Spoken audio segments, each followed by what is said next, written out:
Mi nombre es Yamile Gil y este trabajo es para la materia de toxicología, el cual se llama Estrategia para promover el uso racional de los antibióticos en niños de 0 a 12 años. Este trabajo es presentado por Yamile Gil, que es la persona que les habla, mi compañera Freisa Bedoya, Paula Andrea Julicue y John Ricardo Rojas. Y es presentado al profesor José Luis Salceo de la O.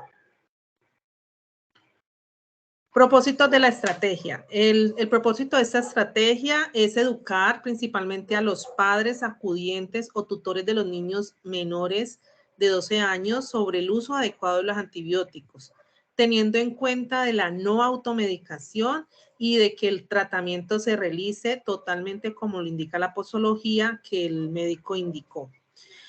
Como segunda instancia, se busca la renovación de las bases conceptuales del personal de salud, tales como médicos, farmacéuticas y regentes de farmacia, en cuanto a las indicaciones correctas de los antibióticos para tratamientos de infecciones bacterianas y no para infecciones de tipo viral, que es lo que más común sucede, ¿no? Que se equivocan entre el virus y bacteria, y ahí es donde existe casi siempre el problema de la mala automedicación en cuanto a los antibióticos.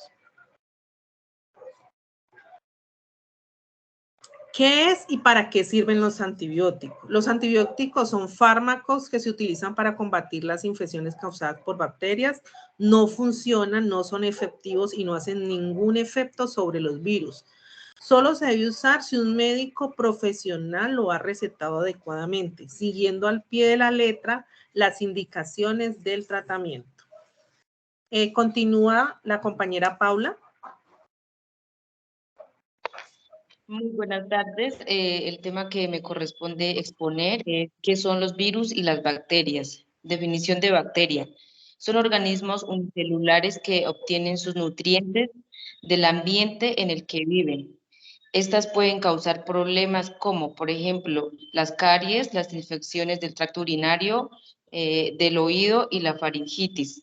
Algunas bacterias no siempre producen enfermedades, sino que poseen una acción beneficiosa como, por ejemplo, contribuyen al buen funcionamiento del sistema digestivo, ayudando a procesar y obtener los nutrientes de los alimentos e impiden que entren las bacterias nocivas en su interior.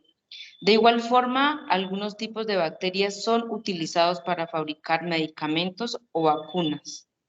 ¿Qué es un virus? No son células completas, solo son material genético empacado dentro de una cubierta proteica. Estos necesitan de otras estructuras celulares para poder reproducirse, lo que significa que no pueden sobrevivir por sí solas, salvo que vivan dentro de otros organismos vivos como humanos, plantas o animales. Algunos virus pueden matar bacterias o combatir virus más mortales, infectan y destruyen bacterias específicas que se encuentran en la membrana mucosa que reviste los aparatos digestivos, respiratorios y reproductivos. Cuando se introducen en el cuerpo de una persona, proliferan rápidamente y pueden enfermarla, causando algunas enfermedades como resfriados graves, la viruela o el SIDA. Continúa la compañera Freisa. Yo les voy a hablar sobre la diferencia entre un virus y una bacteria. El virus son mucho más pequeños que las bacterias y estos solo se pueden detectar por medio de un microscopio electrónico empleando un lente electromagnético. Estos tienen una composición más simple y formada por una partícula genoma de ARN y de ADN encerrándose en una cubierta de proteínas. No tienen capacidad de dividirse por sí mismos. Son menos resistentes y pueden sobrevivir durante horas e incluso días. Decimos que las bacterias son más de 100 veces más grandes que un virus y pueden verse por un microscopio óptico. Estas presentan una estructura interior compleja con una pared celular donde se localiza el citoplasma los ribosomas, el genoma bacteriano. También tienen la capacidad de crecer y reproducirse por sí mismos. Cuentan con un mecanismo que las vuelven más resistentes y son capaces de sobrevivir durante un largo periodo de tiempo.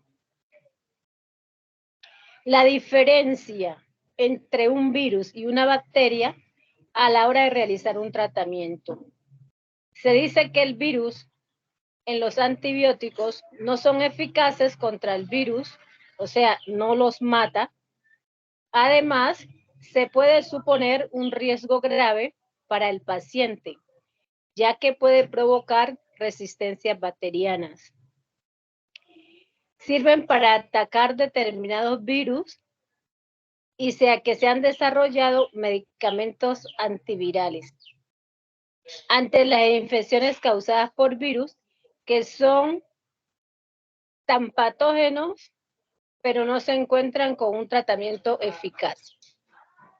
Las bacterias, para el tratamiento de enfermedades causadas por bacterias, se disponen de un antibiótico adecuado. El tratamiento es relativamente asequible y se completa de manera adecuada, suele volver a un estado normal en pocos días o semanas. Ante las infecciones bacterianas muy patógenas, se cuentan con un tratamiento eficaz. Continúa el compañero Ricardo. Bueno, buenas compañeras, ¿cómo están? Quiero hacer un aporte a lo que la compañera Reisa está exponiendo en cuanto a los virus y las bacterias. ¿Puedes devolver un momentico a la diapositiva? Devolverla, eso. A ver, este es muy importante, ¿por qué?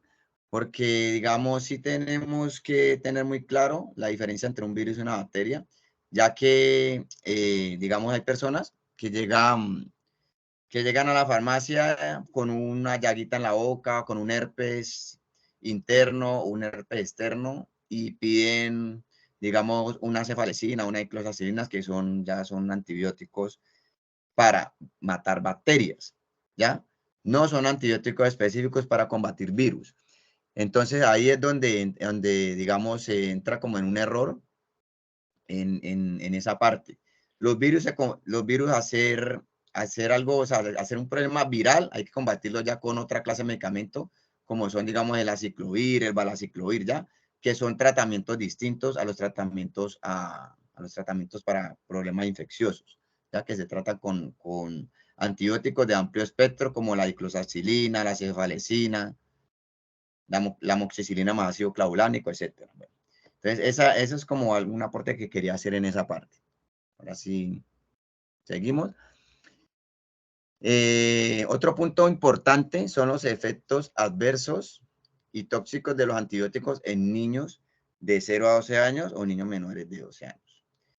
Listo. Sabemos que 1 de cada 400 niños de 2 años o menos visita la sala de emergencia cada año con una reacción a los antibióticos.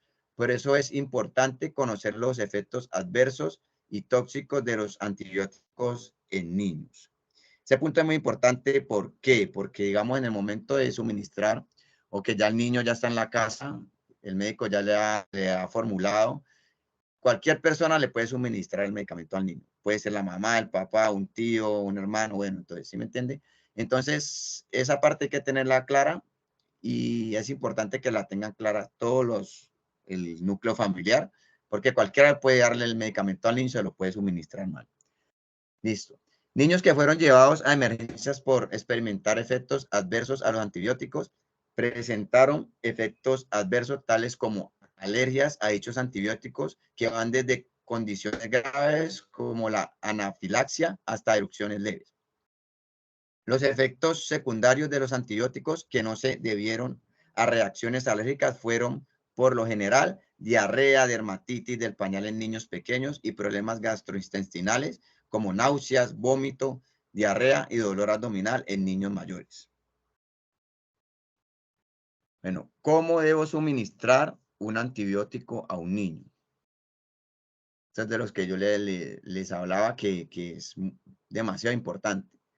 Se debe administrar el antibiótico exactamente como le indicó el médico profesional, siguiendo al pie de la letra las indicaciones prescritas. Ya, a este párrafo yo le podría agregar que nosotros por nuestra propia cuenta podemos investigar, ahí está pues el internet, está el Google y todo eso que son muy fáciles de usar. Entonces nosotros el medicamento que de pronto prescribió el médico lo podemos averiguar porque el médico es un humano y también se puede equivocar. Pudo haberlo de pronto puesto en una dosificación muy alta o un tratamiento muy largo, ¿ya? Entonces ahí podemos detectar de pronto, antes de empezar el tratamiento, detectar un error por parte del médico. Listo. La dosis del antibiótico que se debe administrar al menor. Esa es como una de las indicaciones. La dosis del antibiótico que se debe administrar al menor, ni más ni menos. Si el médico le dijo 5 ml, pues 5 ml. Ya no darle más ni darle menos. Frecuencia con la que se debe administrar el antibiótico. También es importante. ¿Por qué? Porque la frecuencia de los antibióticos no todas son iguales. Unas son cada 6 horas, algunas cada 6 horas, otras cada 8 horas, otras cada 12 horas y otras cada 24 horas. Entonces, eso es, o sea, se debe tener, digamos, claro esa parte porque no todos los antibióticos se suministran con la misma frecuencia, ¿ya? Tiempo en el cual se debe administrar el antibiótico. Otro punto importante. ¿Por qué? Porque si el médico nos indica que un antibiótico se debe suministrar cada 8 horas por 7 días, debe ser los 7 días. No porque, digamos, se suministró 3 días y ya el niño está bien, el niño ya no tiene fiebre, el niño ya no tiene síntomas, ya entonces se paró, digamos, se suspendió darle el antibiótico al niño porque ya se mejoró, pero no se debe hacer porque el niño se le puede mimetizar la infección y vuelve a aparecer. Al volver a aparecer, ya el mismo antibiótico no se le puede suministrar, ya tiene que subir un antibiótico más fuerte o de amplio espectro, porque no le va a servir el mismo antibiótico. Entonces, por eso los tratamientos deben ser el tiempo que indica el médico, terminarlos de principio a fin, tal cual lo indica el médico. Pedir información sobre cómo desechar el medicamento si se da el caso de que sobre. No utilizar el mismo antibiótico para otro niño. Si no se debe utilizar el mismo antibiótico porque pronto no es la misma patología, ¿sí me entienden? Entonces no se debe utilizar. Primero porque puede ser que sea otra patología. Y segundo porque si sobró, no le va a alcanzar para terminar el tratamiento que el médico o que el niño necesita. Entonces, por eso no se debe dar el mismo antibiótico. Eso. Si se trata de medicamento en forma líquida, se debe utilizar un gotero, la jeringa o la cuchara dosificadora que viene con el medicamento. No utilice cucharas de uso doméstico, ya que estas no miden la dosis correcta indicada del antibiótico. Pues aquí en este caso lo que pues yo más sugeriría sería la jeringa, porque la jeringa es más exacta para las medidas que normalmente envían los médicos, que son muchas veces son 5, 5.5, 7.5. Eso es muy difícil medirlo en una vasijita dosificadora. Es más fácil en la jeringa, entonces para mí sería la jeringa.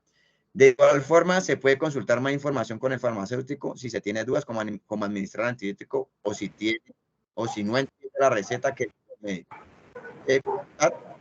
Los médicos a veces y los farmacéuticos ya entienden más o menos qué es lo que dice. Entonces, ese punto también es importante. ¿Listo? Por eso que... en este punto encontramos un link que realizamos para dárselo a las personas que visitan, pues a las personas con niños entre edades de 0 a 12 años, familiares, los papás, los familiares, la abuela, los acudientes, los cuidadores, para concientizarlos pues sobre el uso de los antibióticos, de no automedicarlos, de cómo deben de conservarlos, como decía mi compañero, y cómo deben de desechar lo que sobra. Y que el tratamiento, si el médico lo prescribe por 5, 7, 10 días, debe darse la culminación para que de esa manera las bacterias no se vuelvan multiresistentes y no hagan más efecto, para que después vuelvan y salgan en el mismo organismo del niño. Y estas son nuestras referencias bibliográficas, las que usamos para preparar el trabajo y la presentación. Muchas gracias. Bueno, muchas gracias por su atención. Gracias.